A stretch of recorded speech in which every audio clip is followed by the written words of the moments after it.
Hello, welcome back to a new vlog. Today we are at Botanical Garden Christchurch. So it's a nice day today. So there is a fountain behind me. It's called Peacock Fountain.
So the Botanical Garden Tour starts from here. So half an hour from 3:30, the two times.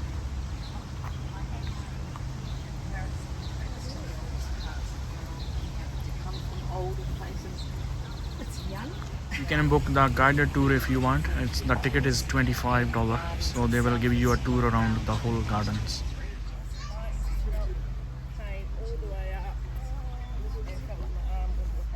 Put them on if you feel that way inclined. You don't actually have to, because I don't go terribly fast and we don't go on the road, so we're just going around the gardens only, but they're there for your comfort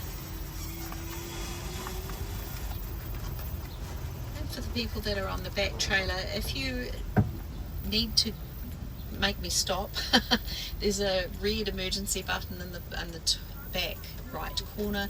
Just push it and I get an alarm up the front. Hopefully we won't have to do any of that. We are currently on the Armstrong lawn, and today we have a little family of quail out here on the left, and if you look closer you'll see the quail babies behind them. So that's the daddy, he's the one with the the single tuft. Mama's over there too. Mama's actually got a sore leg, so she does a little bit of hopping around.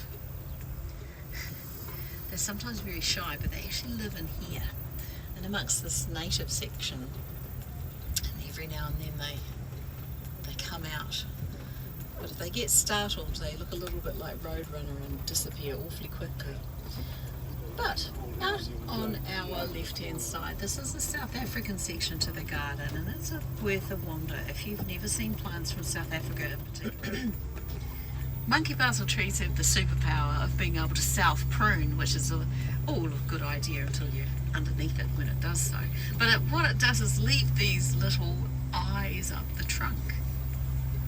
Quite an interesting pattern. This tree that's on the corner here, this is the corner that leads into the Archery lawn, and this is an English yew, Y-E-W. It's specifically planted there because the wood from the yew used to be used to make archery bows, and this used to be the archery lawn. So if you have a look now, you see how beautifully straight it is, lovely straight piece of lawn here. And archery was a very popular pastime in the late 1800s, early 1900s. There's a fabulous photo coming into view on a stand over there showing people dressed up to the nines down here competing and trying to hit their targets elsewhere. And up over on our left too we see a lovely little pond with an interesting sculpture. This is by a local artist, Sam Mann. It's interactive, so if you happen to know how to pump, you can pump the water through and then things start to move spin and spray of the garden. It is very beautiful at the moment. There's a lovely little walkway that leads around to the right here. Strangely, it goes behind the toilets. Not such a good recommendation, you may think. However, there's just some gorgeous lacy cap hydrangeas at the back. But on the right, left, beg your pardon, this left, this is a lovely set of grevilleas. These are the creeping grevilleas, which have these lovely red flowers. It's an Australian species, hence the funny name Australian crawl. These ones are the kangaroo's paws. Lovely red flowers here. But just out and above our pond here, surrounded by a small hedge, this is one of our tallest Kauri trees. This is a native New Zealand tree, and that was planted in 1920. So a 100-year-old tree compared to quickly. Kauris grow considerably slower than that. They will grow to an enormous size, but they take around about 1,000 years to do so. So out on our right-hand side are much more impressive, fast-growing plants. These beautiful perennials, all part of the herbaceous border. Blaze of colour at this time of year. This is very much the summer garden, full of incredible beauty and a very clever planting schedule. So whoever designed this knew what they were doing, because whenever something finishes, there's always something new ready to take off. And as you can hear there, it's a very popular place for the birds.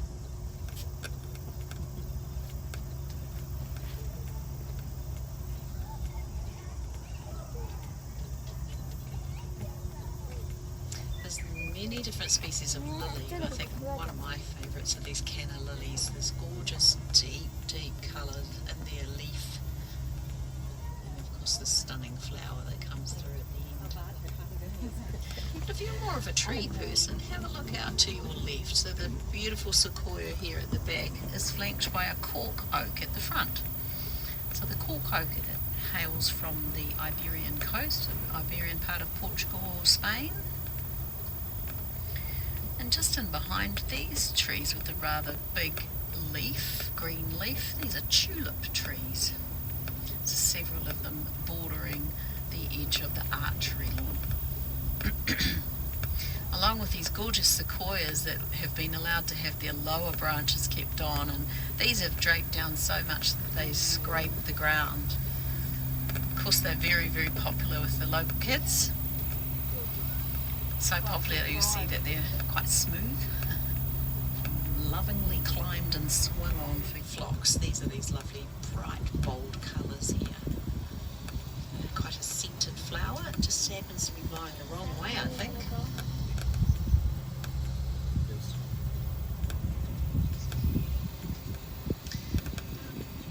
Out on our left is a holm oak. This is a French oak.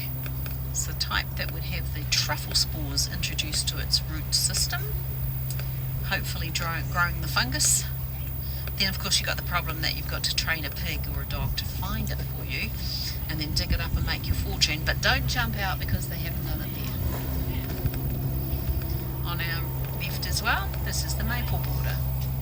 A lovely little walkway leads you through the maples and the hydrangeas. Feature in several sections of the garden, so if you happen to get a chance to go for a walk, go past or near the curator's house, there are some beautiful hydrangeas in that garden as well. Very, very definite colour and quite stunning. These ones of course are stunning as well. Kauri tree. Kauri are native to New Zealand, endemic to the north of the north. If you wanted to see the biggest tree in New Zealand, you'd have to go up to the top of the North Island and go and visit Tanemuta. He's a Kauri tree, but you need about 13 or 14 people to hold hands to stand around his girth. These are maritime pines out on the left. The maritime pines are known as having the ability to stabilise the soil. But we've rounded the corner and now have this beautiful expanse of the Louis van Hoffer Dutch elm in front of us. I tend to call him the grandfather as he's got a 2006 by the World Peace Association. And in front with the plaque underneath, this is a camphor tree. I'm coming past a Japanese kitsune tree, part of the eucalypt family. And this one has the widest girth of any of our trees in the Botanic Gardens. And he is referred to as the twisted gum. And most likely twisted due to the fact that there's a little bit of wind here every now and then. Up on the corner is a lovely terracotta. It has a really unusual drooping seed pod. I happen to have a piece of which fell on the ground this morning, so I'll just pass it along. Have a feel. It's kind of surprisingly plastic entranceway into the New Zealand icon garden. On our right is a beautiful ginkgo tree. This one was allowed to branch out low. Gives quite an interesting effect to the trunk of the tree. Beautiful grandiflora magnolia. So the grandiflora is the species of magnolia that continues to bloom through the summer. The winter garden on our left has many tropical plants, whereas out on the right is our fabulous rose garden. This is the central rose garden. Actually covered in colour. But of course the locals know it as the cafe. There's inside and outside cafe, as well as a gift shop and information centre. Plus seagulls. Come on.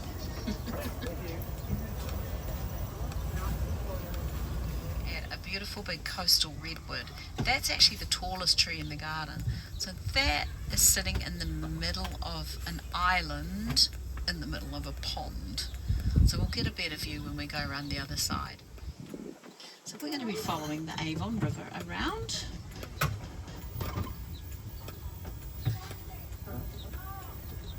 And as we come past, we've got a lovely area here that is planted out mostly in native species.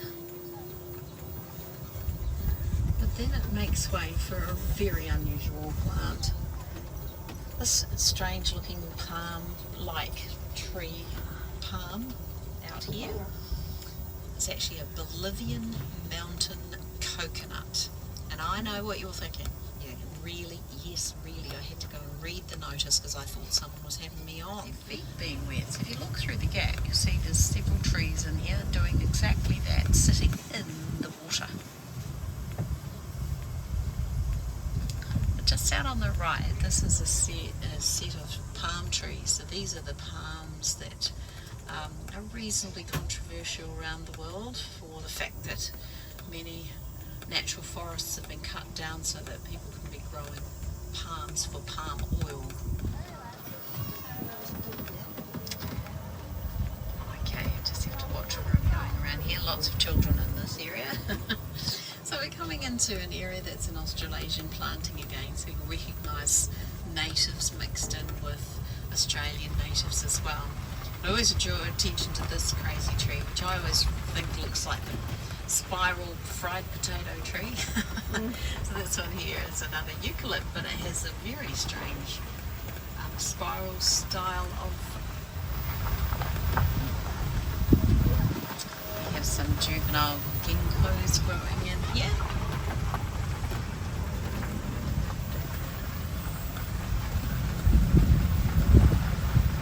Rediscovered.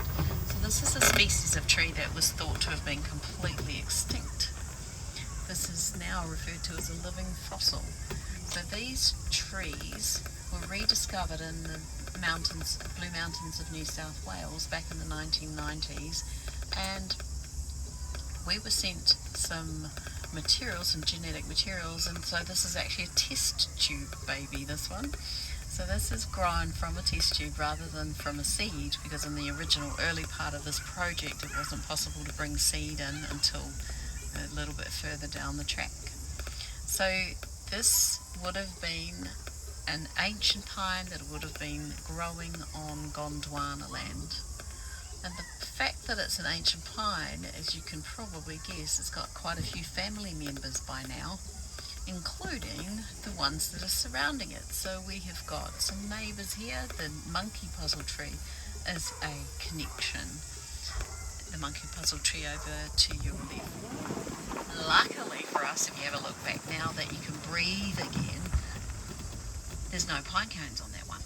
Apparently, it's the female that has the pine cones, not the male. How big are the pine cones? Oh, enormous. They're a ridiculous size. But I'm not sure whether that's impacted by climate as well, whether they grow particularly related to the Wallamai as well.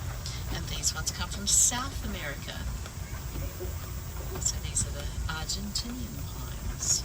A very similar look. Leaf, and they flower in spring. That's all the magnolias except the grander flora, who are still having blooms on. So the one that we're coming up to here, you can see some beautiful blooms, particularly from a distance. So lots of blooms up the top of that one. Some of these blooms are as big as dinner plates. But these grandiflora magnolia trees grow very, very well in Christchurch. On the left and on the right. So this giant one with his arms outstretched across the Avon is another beautiful black walnut. And this is the area called the Dry Garden, which seems silly when you see there's a pond there. But the Dry Garden's up here on the top. So the Dry Garden is all species from South America, all sorts of different types of yucca, agave plants, aloe plants, but then it leads down to this lovely walk that leads you around the water garden. At the moment there's lots of lilies in flower as you wander around the riverside. So with the exception of the established trees that were already here, that are obviously very big and obviously very much macrogarbas, everything else in this area is native New Zealand trees. Hanging out in this tree here and eating its fruit. What was it, did you say? The kiriru, so they're native wood pigeon. They're really funny. They gorge themselves and then they try and fly. There are also many species of flax, as you can see. Lots of interesting cultivars. But the short unabridged history of cricket. So if you happen to be here between the 26th and the 12th of Feb, come on down. I've seen them practicing the play. It looks like it's going to be a lot of fun. This area of the Botanic Gardens is referred to as the Woodland area. So this is coming up to the Woodland Bridge. And this area is allowed to be a little bit more natural environment, not mowed as often. And it leads into an area that is full of daffodil bulbs. So in spring it's absolutely a sea of yellow. But it also leads over to the band rotunda. As we come under this beautiful big chestnut, we're coming behind the Peace Bell Garden. The Peace Bell Garden also has some beautiful species, particularly maples. Some really unusual maple trees, little miniature maples in the garden there. We are also approaching the oldest tree in the gardens. So as we approach, on the left you'll see a small hedge surrounding the Albert Edward oak. So this is the first tree planted in the Botanic Gardens. It was planted in 1863. So now that we're in 2023, the maths is a lot easier, isn't it? So our Albert Edward oak, first tree planted, and is still going strong. And it's said that Queen Victoria has got a lot to do with this tree. In fact, Queen Victoria was very, very fond, apparently, of oak trees. So she had acorns collected up from the oak trees around her estates, and then had them sent to the Commonwealth countries with a request that they grow them in honour of her son, Prince Albert Edward, as he was getting married to a princess. And the featuring flower in here at the moment are these lovely lacy cap hydrangeas. A nice contrast to the other more mop-head hydrangeas that are often called.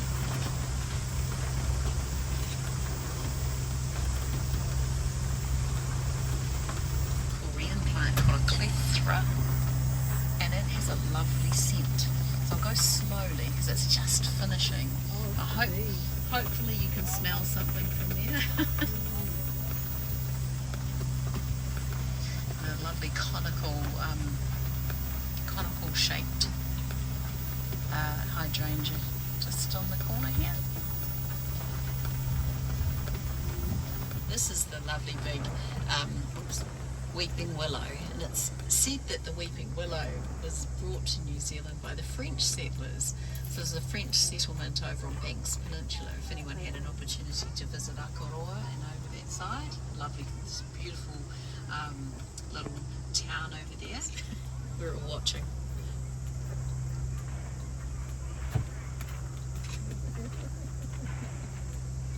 Well done! And there's another one just behind them. So it's quite a tricky manoeuvre. It doesn't look tricky when you see these guys do it, because they've been doing it for a while now, but the other day we were sitting here watching, and it actually was very tricky to get out of the tangled mess that they managed to get into, because they just didn't line it up properly. Well done! Well done!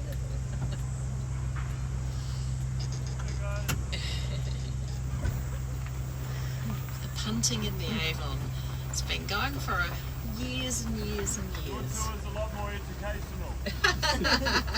You should be singing. I don't want to hear my voice. Oh. But we're coming past another ginkgo. So this ginkgo is actually setting its seed. You can see. So this one is probably the female. So I was told that you've got to have a male and a female for the seed to set. So we're guessing that one over there must be the male. There's a lovely little walkway through on our right there. You can see it goes through the Ilex area here, Armstrong Lawn. And if you can imagine being back here at the time that the gardens were being set up, Christchurch was still very much in its infancy. There just would have been buildings being put up. It would have been very rudimentary housing. There wouldn't have been any pavement, so it would have been dusty today. So thank you very much for joining me on the tour. Now, this is a hop on, hop off, so you're welcome to stay on if you want to. I have maps up here if you're thinking, now, where's that? Happy to show you and direct you if you want to go somewhere in particular.